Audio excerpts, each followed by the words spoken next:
Hello दोस्तों, नमस्कार। आप सभी का आपके अपने YouTube channel HP GK trick पर हार्दिक स्वागत है। तो अब हम माइक्रोसॉफ्ट वर्ड के पार्ट 2 पर चर्चा करेंगे। पार्ट फर्स्ट में हमने जाना था कि किस माइक्रोसॉफ्ट वर्ड है वो क्या होता है, इसका क्या प्रयोग होता है और इसको किस प्रकार ओपन किया जाता है। और उसके बाद हमने जो आपका ये वर्ड विंडो होता है, इस वर्ड विंडो के बारे में जाना था कि इसको कितने बार के अंदर बांटा गया है। तो एक बार आप पुनः देखिए कितने बार में बांटा गया है। पहला आपका जो ऊपर ऊपर ये बार होता है, ये आपका बार होता है टाइटल बार। उसके बाद जो आपको ये बार होता है, ये आपका मेन्यू बार होता है। और उसके बाद मैंने आपका ये आपका बार जो होता है वो आपका रिबन बार होता है, इस प्रकार। और ये जो आपका बार होता है ये होता है आपका रूलर बार होता है। और उसके बाद आपका आता है ये टेक्स्ट एरिया आता है, इनके बारे में हमने चर्चा की थी। और टेक्स्ट एरिया के बाद आपका स्क्रॉल बार होता है जो इस तरफ और इस तरफ होता है। और उसके बाद आपने स्टेटस बार के बारे में देखा था जिसमें अलग अलग व्यू के बटन, जूम कंट्रोल के बटन दिखाई देते हैं। तो अब हम इस वीडियो के अंदर मेन्यू बार के बारे में चर्चा करेंगे। किसके बारे में? मेन्यू बार के बारे में चर्चा करेंगे। तो अब हम एमएस वर्ड के पार्ट 2 में मेन्यू बार के बारे में चर्चा करेंगे। मेन्यू बार को अलग अलग टैब के अंदर बांटा गया है। किस में बांटा गया है? अलग अलग टैब के बारे में। तो हम इसके बारे में चर्चा करेंगे कौन कौन से टैब है इसके मेन्यू बार के अंदर। तो ये आपका मेन्यू बार है वर्ड विंडो में। इस मेन्यू बार को file tab, home tab, insert, page layout, reference, mailings, review, view tab में बांटा गया है। और कौन कौन से टैब हो गए? जैसे फाइल टैब हो गया, होम टैब हो गया, file tab, home tab, insert tab, page layout है, रेफरेंस है, मेलिंग्स टैब है, रिव्यू टैब है, व्यू टैब है। तो ये आपके मेन्यू बार के टैब, सभी टैब हैं।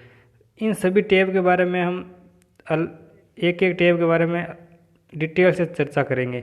तो पहले हम फाइल टैब पर चर्चा करते हैं। पहले हमारा कौन सा टैब आएगा? फाइल टैब आएगा। ये है आपका फाइल टैब। मेन्यू बार को अलग अलग टैब में बटा गया, बताया था आपको। और इस मेन्यू बार का जो पहला टैब होता है वो होता है आपका फाइल टैब। इस फाइल टैब के अंदर आपको अलग अलग ऑप्शन या कमांड दिखाई देंगे, जैसे save as, open, close, info, recent, new, print, save and send, word tab, help, option, exit. ये सभी आपको जो कमांड है वो किस में दिखाई देंगे? फाइल टैब में। तो आपको इन सभी कमांड को याद रखना है कि ये जो आप कभी एग्जाम पूछा जाता है, जैसे सेव एज का कमांड है वो किस टैब में होता है? तो फाइल टैब में होता है। किस टैब में? इस प्रकार सभी टैब को आपको एक एक टैब को याद रखना है कि कौन कौन से टैब में कौन कौन से कमांड होते हैं। जैसे प्रिंट का और न्यू का कमांड है वो किस टैब में होता है? फाइल टैब में, इस प्रकार। तो अब हम इन सभी टैब के बारे में, जो हमारा फाइल टैब है, इन सभी फाइल टैब के जो कमांड है ये, इन कमांड के बारे में चर्चा करते हैं एक एक के बारे में। तो फाइल टैब के कमांड, तो पहला कमांड था सेव का। किसका? सेव का। सेव का शॉर्टकट की होती है Ctrl+S। क्या होती है? Ctrl+S। इसका प्रयोग किया जाता है जो आपकी डॉक्यूमेंट फाइल होती है उसको सेव करने के लिए किया जाता है। सेव का प्रयोग किसके लिए? डॉक्यूमेंट फाइल को सेव करने के लिए, विंडो की फाइल को सेव करने के लिए। जो आपको विंडो में जो आपकी डॉक्यूमेंट फाइल होती है उसको सेव करने के लिए किया जाता है। अगला होता है आपका सेव एज का। सेव एज का प्रयोग जो आपको पहले से जो आपकी फाइल बनी हुई है उसका नाम, स्थान आदि को चेंज करने के लिए किया जाता है। तो पहले से बनी फाइल का नाम, स्थान, फाइल टाइप बदलने के लिए, किसके लिए? पहले से जो आपकी फाइल तैयार है उसका नाम, स्थान और फाइल टाइप बदलने के लिए किया जाता है। अब इसकी जो शॉर्टकट कुंजी होती है F12 है। क्या होती है? F12 है। सेव की होती है Ctrl+S। सेव की क्या होती है?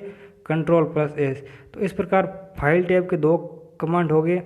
नेक्स्ट कमांड आता है ओपन का। किसका? ओपन का, जिसकी शॉर्टकट कुंजी है Ctrl+O। क्या है? Ctrl+O।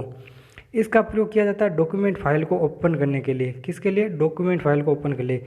कंप्यूटर में पहले से सेव फाइल को ओपन करने के लिए। किसके लिए? जो आपका कंप्यूटर होता है उसके अंदर जो आपकी फाइल पहले से सेव फाइल होती है उसको ओपन करने के लिए जाता है। तो 3 कमांड हो गए फाइल टैब के, सेव, सेव एज और ओपन। अगला कमांड होता है फाइल टैब का क्लोज, क्या क्लोज, जिसकी शॉर्टकट कुंजी होती है Ctrl+W। क्या होती है? Ctrl+W। तो इसका क्या प्रयोग किया जाता है? फाइल जो आपकी डॉक्यूमेंट फाइल होती है उसको बंद करने के लिए, मतलब डॉक्यूमेंट फाइल को क्लोज मतलब बंद करने के लिए किया जाता है। अगला आपका कमांड आता है इसके अंदर इन्फो, डॉक्यूमेंट फाइल की इन्फॉर्मेशन प्राप्त करने के लिए, डॉक्यूमेंट फाइल की इन्फॉर्मेशन प्राप्त करने के लिए, डॉक्यूमेंट फाइल होता है उसकी इन्फॉर्मेशन देखने के लिए किया जाता है। अगला आपका कमांड आता है रिसेंट, मतलब हाल डॉक्यूमेंट रिसेंटली जो आपने डॉक्यूमेंट फाइल देखी है उसके बारे में सूची प्रदर्शित करती है। वर्ड में रिसेंटली खोली गई डॉक्यूमेंट फाइल की सूची प्रदर्शित करती है रिसेंट जो आपकी कमांड है। अगली कमांड है आपकी न्यू, कौन सी कमांड है? न्यू, मतलब नई डॉक्यूमेंट फाइल बनाने के लिए किया जाता है इसका प्रयोग। इसकी शॉर्टकट कुंजी है Ctrl+S। क्या है? Ctrl+N। Ctrl+N क्या है? Ctrl+N। तो इसका प्रयोग नई डॉक्यूमेंट फाइल बनाने के लिए, नई डॉक्यूमेंट फाइल बनाने के लिए किया जाता है। अगला आपका कमांड है प्रिंट कमांड, फाइल टैब का कौन सा कमांड है? Print command. इसकी शॉर्टकट कुंजी क्या है? Ctrl+P। क्या है? Ctrl+P है। तो इसका प्रयोग फाइल जो आपकी डॉक्यूमेंट फाइल होती है उसको कॉपी करने के लिए किया जाता है, डॉक्यूमेंट फाइल को प्रिंट करने के लिए जाता है, सॉरी प्रिंट करने के लिए किया जाता है। किसके लिए? प्रिंट करने के लिए Ctrl+P का प्रयोग।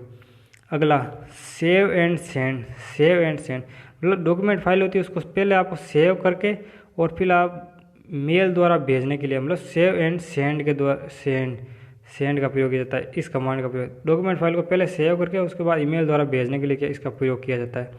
तो डॉक्यूमेंट को सेव करके ईमेल भेजने हेतु प्रयोग, डॉक्यूमेंट को सेव करके ईमेल भेजने हेतु प्रयोग किया जाता है।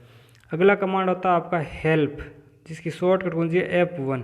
क्या है? F1 मतलब वर्ड विंडो के बारे में जानकारी प्राप्त करने हेतु, MS वर्ड से संबंधित जानकारी प्राप्त करने हेतु किया जाता है इसका प्रयोग।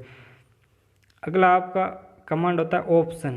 क्या होता है? ऑप्शन, जो आपका वर्ड विंडो होता है उसकी जो आपकी डिफ़ॉल्ट सेटिंग होती है, क्या डिफ़ॉल्ट सेटिंग होती है, उसके डिफ़ॉल्ट सेटिंग को बदलने के लिए किया जाता है। किसको? डिफ़ॉल्ट सेटिंग को बदलने के लिए ऑप्शन का प्रयोग किया जाता है वर्ड विंडो की। तो ऑप्शन का प्रयोग इसके माध्यम से वर्ड विंडो की डिफ़ॉल्ट सेटिंग, क्या डिफ़ॉल्ट सेटिंग को बदलने के लिए किया जाता है इसका प्रयोग। अगला आपका जो कमांड होता है वो होता है एग्जिट। कौन सा कमांड होता है? Exit command. इसकी शॉर्टकट कुंजी है Alt+F4। क्या है? Alt+F4, Alt+F4। इसका प्रयोग किया जाता है वर्ड विंडो से, वर्ड जो आपका विंडो होता है उससे बाहर जाने के लिए, वर्ड विंडो से या वर्ड विंडो को बंद करने के लिए, वर्ड विंडो को बंद करने के लिए किया जाता है। किसके लिए? वर्ड विंडो होता है आपका, उसको बंद करने के लिए इसका प्रयोग किया जाता है। तो इस प्रकार आपने ये जाना कि आपका जो MS वर्ड के अंदर जो आपका मेन्यू बार होता है, इस मेन्यू बार के अंदर आपको मैंने बताया था कि इस मेन्यू बार को अलग अलग टैब के अंदर बांटा गया है। किस में बांटा गया है? अलग अलग टैब के अंदर। और इस टैब के जो आपका पहला टैब है फाइल टैब, इसके बारे में आपने जानकारी प्राप्त की। तो फाइल टैब के अंदर आपने मैंने बताया कि कौन कौन से कमांड होते हैं। जैसे मैंने आपको बताया सेव का कमांड होता है, सेव एज का कमांड होता है, ओपन का कमांड होता है, क्लोज का कमांड होता है, इन्फो का होता है, recent, new, print, save and send, word tab, help, option, exit. ये सभी कमांड है वो फाइल टैब में होता है। किस टैब में होता है? फाइल टैब में होते हैं। तो इस प्रकार आपने सभी फाइल टैब के कमांड के बारे में जाना। तो आपको ये वीडियो कैसा लगा कमेंट सेक्शन में कमेंट ज़रूर करें।